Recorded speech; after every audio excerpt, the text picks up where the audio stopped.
The US military is preparing to replace one of its most iconic combat drones, not because it has become obsolete, but because it has become too expensive to lose. The MQ-9 Reaper has dominated modern battlefields for nearly 2 decades, carrying precision missiles, gathering intelligence, and hunting terrorist leaders across the Middle East and Africa. But recent wars have exposed a harsh reality. During the conflict with Iran, dozens of Reapers were reportedly shot down by relatively inexpensive air defense systems. At around $30 million per aircraft, every loss represented a massive financial blow. Now the Pentagon has concluded that the era of relying on a handful of expensive drones may be ending. Instead, it wants hundreds of cheaper, longer-range unmanned aircraft that can survive by overwhelming enemy defenses rather than avoiding them. This is more than a new drone program. It is a complete rethink of how America plans to fight future wars against China, Russia, and other technologically advanced rivals.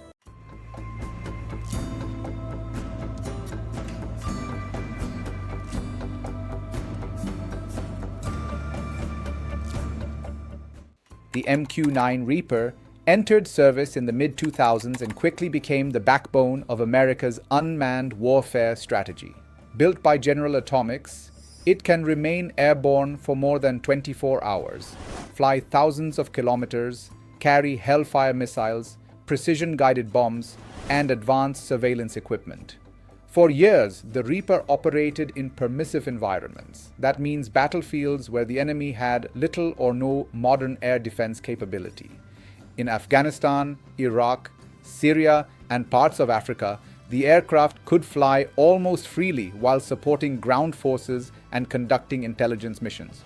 But modern warfare has changed dramatically. Russia's war in Ukraine, the conflict involving Iran, and rapid advances in missile technology have shown that even relatively inexpensive air defense systems can destroy large, slow-moving drones. According to a Congressional Research Service report released in May, dozens of MQ-9 Reapers were reportedly lost during the Iran conflict. The lesson for the Pentagon was simple. A drone that costs $30 million cannot remain expendable in wars where losses are expected. That realization led to a new initiative called the Massed Modular Aircraft, or MMA. The biggest story here is not the new drone itself, it is the dramatic shift in military thinking. For decades, the United States invested heavily in what defense planners call high-value assets. These are highly sophisticated aircraft packed with advanced technology but carrying enormous price tags. The MQ-9 fits that model. The Pentagon now believes that approach no longer works against countries with layered air defenses. Layered defenses combine radars, missiles, electronic warfare systems, and anti-aircraft guns that protect each other and create overlapping zones of defense. Instead of trying to build an even more expensive drone, the Defense Innovation Unit wants something different. It wants a drone that is affordable enough to lose. The idea resembles how modern missile warfare works. Rather than relying on one perfect weapon, commanders deploy large numbers of capable systems that overwhelm enemy defenses through sheer volume. Quantity itself becomes a military advantage. But what makes the MMA especially interesting is that it is not a small disposable drone. Most people associate drone swarms with tiny quadcopters or small loitering munitions. That is not what the Pentagon wants. The MMA must carry at least 2,800 pounds of payload. The MQ-9 carries roughly 3,800 pounds, meaning the new aircraft sacrifices only a portion of its combat capacity.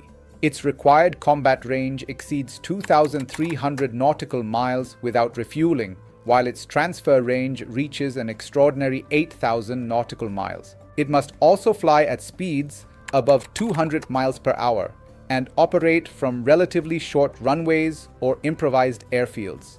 Those specifications place it much closer to the MQ-9 than to small tactical drones. The Pentagon also wants high levels of autonomy. One operator should control multiple aircraft simultaneously, reducing manpower requirements while increasing operational flexibility. Perhaps most importantly, the aircraft must generate enough electrical power and cooling capacity to support future payloads, including electronic warfare systems, advanced sensors, communications relays, and potentially artificial intelligence-enabled mission packages. In other words, the Pentagon is not designing a cheaper Reaper. It is designing an adaptable drone platform that can perform multiple missions while remaining affordable enough for mass deployment. And that brings us to the strategic lesson driving the entire program. The Pentagon's solicitation repeatedly references lessons learned from Ukraine and recent Middle Eastern conflicts. Those wars demonstrated a new battlefield equation. Attackers increasingly produce drones faster than defenders can produce interceptors. A single surface-to-air missile can cost hundreds of thousands or even millions of dollars. Many attack drones cost only a fraction of that amount.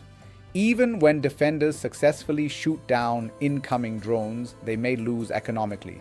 Military planners call this an unfavorable cost-exchange ratio. Simply put, the defender spends more money destroying the threat than the attacker spends creating it. The Pentagon now wants to reverse that equation. Instead of protecting a small fleet of expensive drones, it wants enough affordable aircraft to maintain continuous pressure on enemy defenses. According to the Defense Innovation Unit, maintaining a constant airborne presence forces adversaries to keep radars active, missiles ready, and personnel constantly engaged. Over time, this exhausts both missile stockpiles and operational readiness. Future victory may depend less on possessing the most advanced aircraft and more on sustaining pressure longer than the opponent can respond. That represents one of the biggest doctrinal shifts in US military planning since the rise of precision-guided weapons. The implications extend far beyond the United States. For China, this confirms that Washington is preparing for a prolonged, high-intensity conflict in the Indo-Pacific, where survivability, logistics, and production capacity could prove more decisive than individual technological superiority. For Russia, it reinforces lessons already visible in Ukraine, where inexpensive drones have repeatedly challenged much more expensive military systems. For America's allies, including NATO members and Indo-Pacific partners, the MMA program signals that future procurement priorities may increasingly favor affordable, scalable platforms over limited numbers of exquisite systems. For defense manufacturers, it could reshape the global unmanned aircraft market. Companies capable of producing reliable, modular, low-cost combat drones may become some of the biggest winners in the next generation of military modernization. Future conflicts will not simply reward the side with the most advanced technology, they will reward the side that can replace losses faster, sustain combat longer, and force the enemy into an increasingly expensive defensive posture. The MQ-9 Reaper defined America's drone wars for 2 decades. But the Pentagon now believes the next war will not be won by the most expensive aircraft in the sky. It will be won by the side that can keep sending the next one.